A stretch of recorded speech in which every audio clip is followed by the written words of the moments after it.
As you may or may not know, I am going bald. It's unfortunate, it's a fact of life. I'm getting very thin on the top and I'm very thin here. But the reason why it doesn't look like I'm necessarily balding at the moment is because I use something called clay.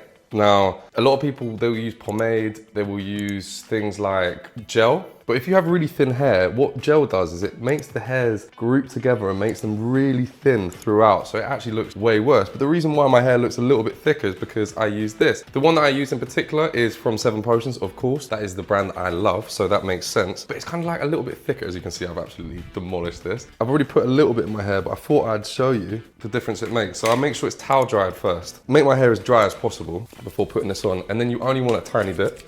And literally just like work it through. You don't want it to clump together, that's the main goal. You don't even really want it to look like you've got anything in your hair. When you are going bald, the name of the game really is just to make sure that you've got a little bit of a hold, something to add a little bit of texture, a little bit of thickness. My dad went bald at 18, my uncles all went bald at like 16. I'm 30 now, well, 29.